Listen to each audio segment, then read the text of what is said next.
बोले पंच परमेष्टि भगवान की, अनंत से परमेष्टि भगवान की, बोले आदिनाथ भगवान की, शांतिनाथ भगवान की, चंद्रपुर भगवान की, काशीनाथ भगवान की, शासनाथ महावीर भगवान की, ओमकेश्वर बाहुबली भगवान की, 24 तीर्थंकर भगवंतों की, आचार्य श्री कुंकुल गुरुदेव की, आचार्य गुरुदेव श्री देवानंद जी महाराज की, मम गुरुदेव श्री जयकृत जी महाराज की, समस्त आचार्यों की, तीन महाविराजों की, द्वादशांति वाणी माता की, जैन धर्म की,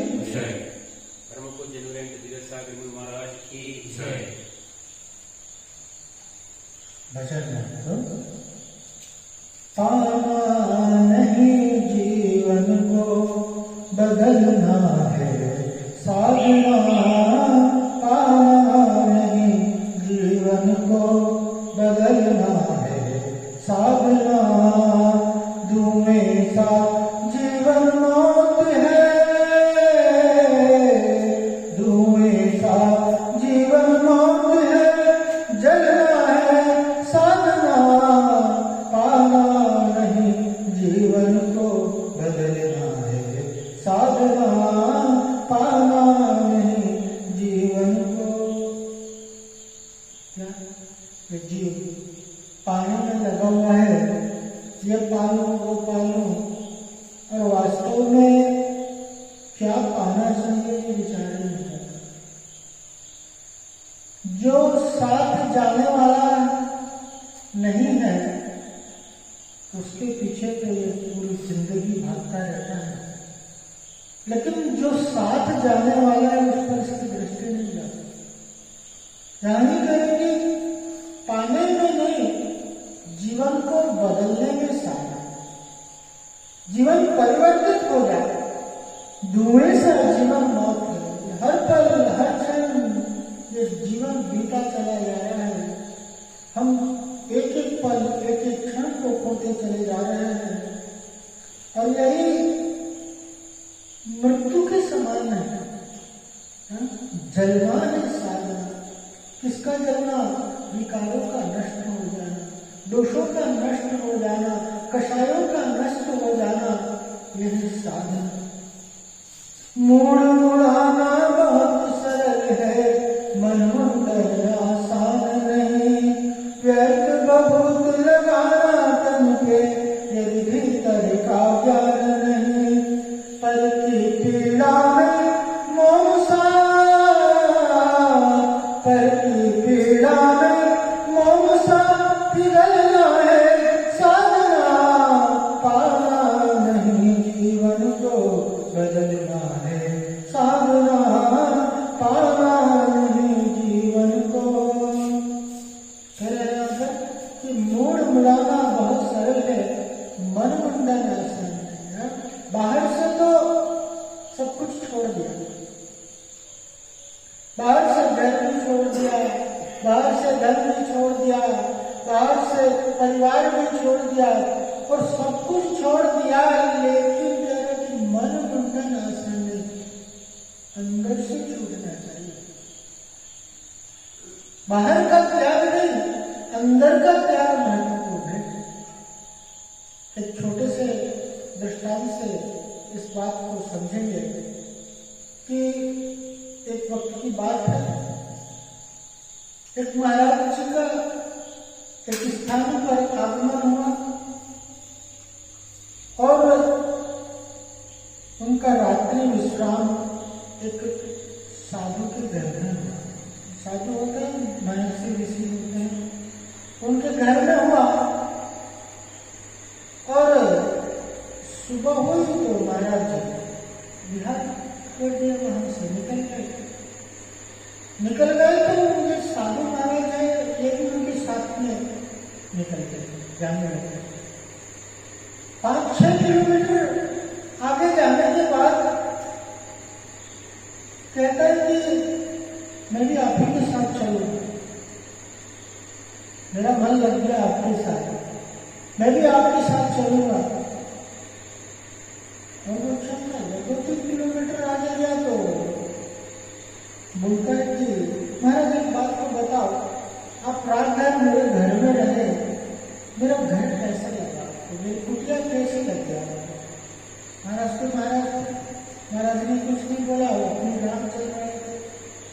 वही वो राजा बढ़ा, उससे राम ने क्या महाराज बता तो मेरी कुटिया लगी कैसे? तो सब छोड़ करके आ गया हूँ। फिर भी महाराज ने कुछ नहीं बोला। महाराज चले जा रहे थे, 2 बार हो गया, 3 बार हो गया, 4 बार हो गया, बार बार पूछता रहा और महाराज उसके प्रश्न का जवाब नहीं दे रहे थे। तो कहता कि महाराज मेरी बात का जवाब क्यों नहीं देते आप? मेरे पर ध्यान दो ना, मेरी बात को सुनो। मैं क्या पूछ रहा हूँ, आपको मेरा घर कैसा लगा? महाराज ने कहा कि देखो, तुम कहते हो तुम घर तो छोड़ करके आ गए हो, लेकिन घर अभी छूटा नहीं, घर अभी छूटा नहीं है तुमसे। उसको गुस्सा जैसा आ गया, वो वापस भाग करके गया और गया जा करके और अपनी कुटिया में, अपने घर में आग लगा दी। उसने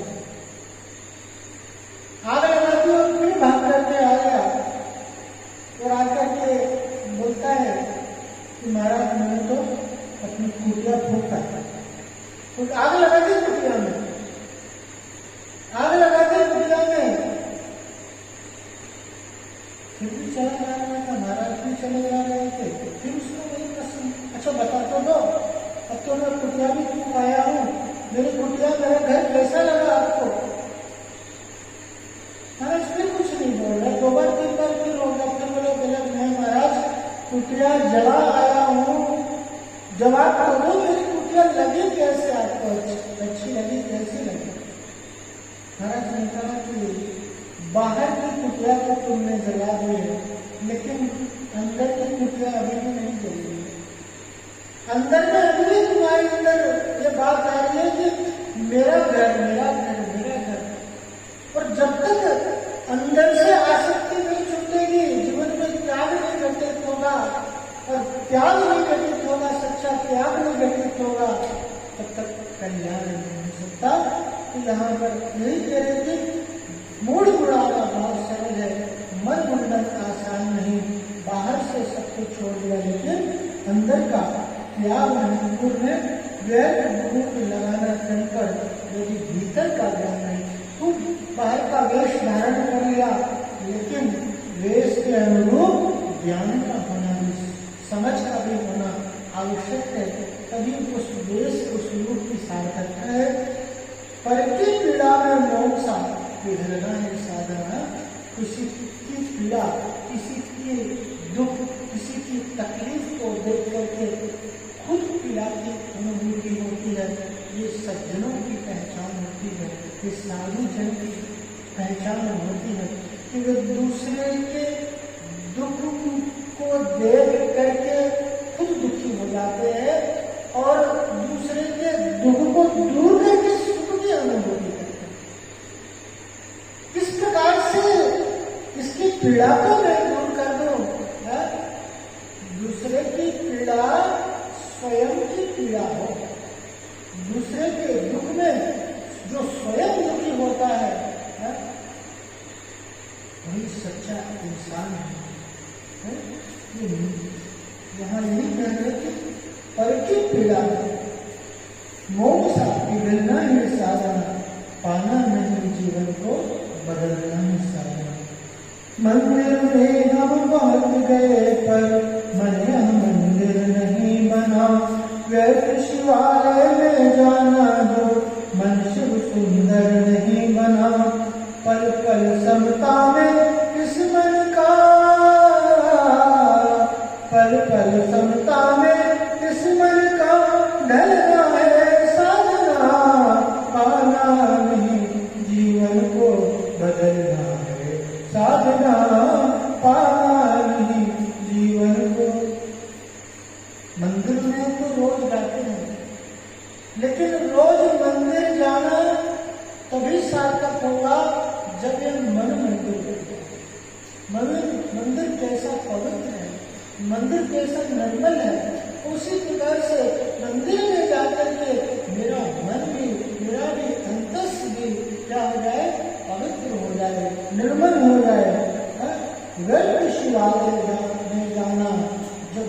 मनुष्य सुंदर है।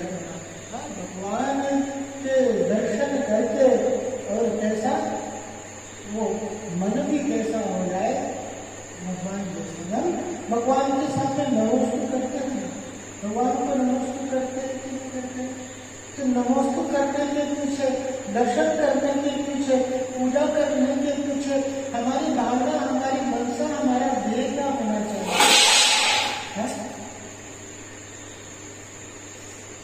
आचार्य क्या कहते हैं?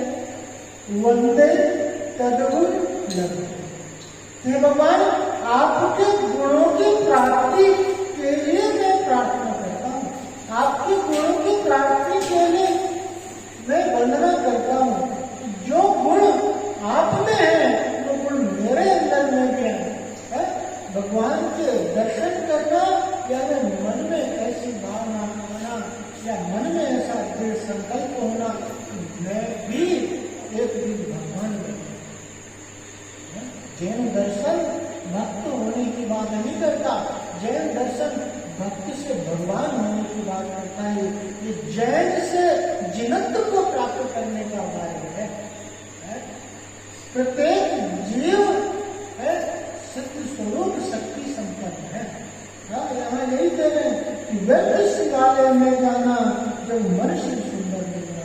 मैं भगवान के मंदिर में आकर के और मैं भगवान समान बन जाऊं, मेरा मन भगवान के समान बन जाए, मेरी आत्मा निर्मल हो जाए, तो भगवान के दर्शन करना, मंदिर आना और फिर इसका फल क्या है? पल पल समता में रहना,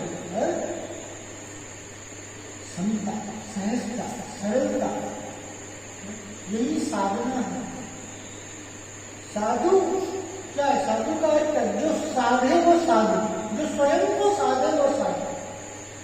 प्रतिकूलता हो चाहे अनुकूलता हो, चाहे कष्ट हो चाहे इष्ट हो, चाहे मित्र हो चाहे शत्रु हो, चाहे वन हो चाहे महल हो, हर स्थिति में सामान्य, हर स्थिति में क्या समत्व को जो धारण करता है, ऐसा समझ, ऐसी सरलता होनी चाहिए कि बैरी भी नहीं नजर आता।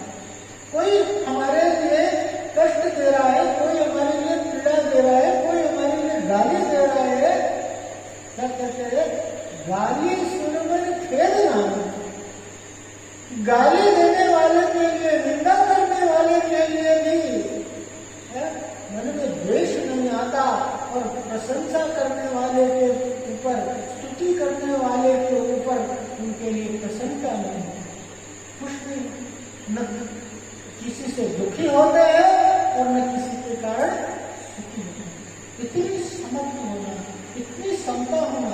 एक साधु बाबा थे, साधु बाबा दाढ़ी वाले बाबा होते हैं ना, अब वो गंगा के नदी, गंगा के तट पर स्नान करने जाया करते थे और स्नान करके गंगा से निकले और सीढ़ियां चढ़े जैसे ही तो एक दुष्ट वहां बैठा रहता और उनके ऊपर थूक देते।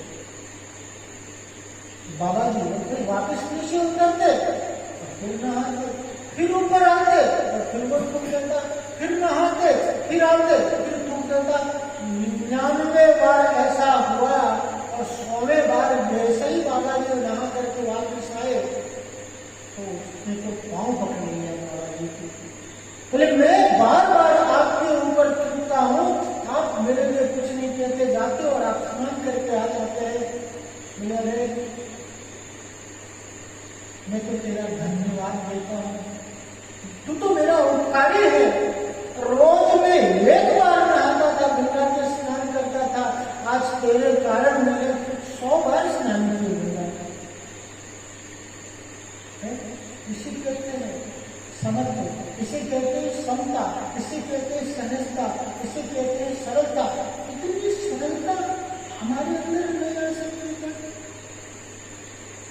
और इतनी सरलता, इतनी सहजता को प्राप्त कर लिए तो आपकी सुख और शांति को कोई भंगित नहीं कर सकता, कोई खंडित नहीं कर सकता।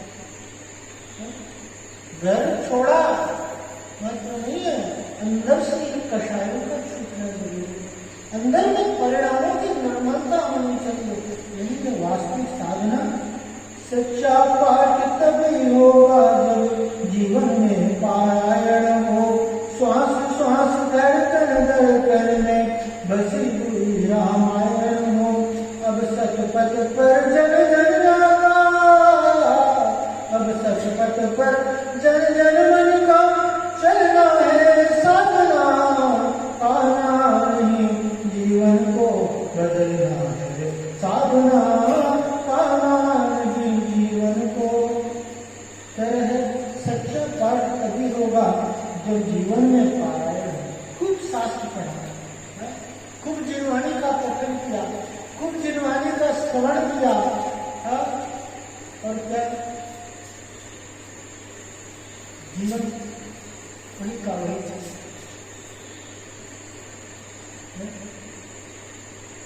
जब वचन का विषय नहीं है तो जीवन का विषय है। जुबान पर ये बातें नहीं आनी चाहिए, जीवन में ये बातें आनी चाहिए।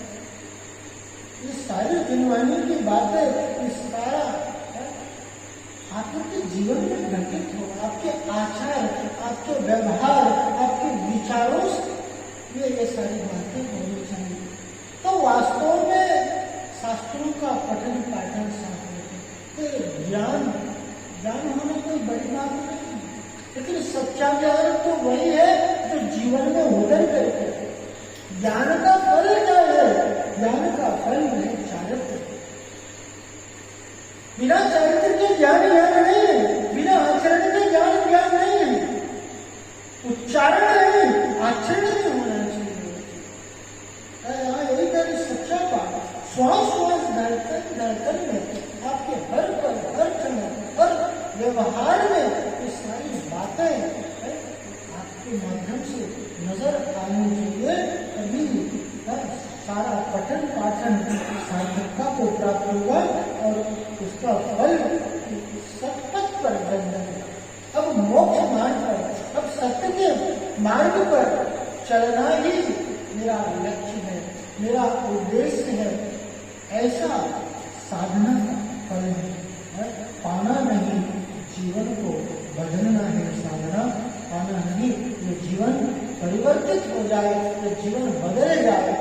ये जीवन बिताने का नाम जीवन नहीं है। क्या कहते हैं कि काट लेना, एक पल एक कट जाएगा और जीवन बीत जाएगा। लेकिन जीवन एक बार चला गया तो ये पल, ये क्षण भी दोबारा लौट करके आने वाले नहीं। धन संपत्ति आदि जो कुछ भी है वो हम दोबारा उसका अर्जन कर सकते हैं, लेकिन ये पल, ये क्षण चले गए तो लौट के आना बहुत मुश्किल है। तो इसका मूल्य हम समझे, इसका महत्व हम समझे और जीवन में परिवर्तन, जीवन में बदलाव घटित हो। अपने हित, अपने कल्याण के मार्ग पर हम सभी अग्रसर हो। कदम छोटे हो, गति धीमी हो, कोई अंतर नहीं पड़ता। लेकिन लक्ष्य अगर आपने निश्चित कर लिया है तो निश्चित मानिए एक वक्त आप जरूर अपने लक्ष्य को पार हो जाएंगे। सिर्फ जीवन में लक्ष्य निश्चित करने की आवश्यकता है कि मैं एक ही जीवन में प्रण करता हूँ कि मेरा लक्ष्य है अपनी आत्मा तथा स्वयं का कल्याण करना। इसी में सार है, इसी में अर्थ है। इसी मंगल भावना के साथ आज यहीं तक। कोई पंछी परमेश्वर भगवानों की अनंता परमेश्वर भगवानों की मूल आदिनाथ भगवानों की अचल श्री कुलदेव के अचल गुरुदेव श्री देवानंद जी महाराज के नम गुरुदेव श्री जयकृति जी महाराज की समस्त आचार्यों की तीन कम नौ करोड़ महाराजों की द्वादशा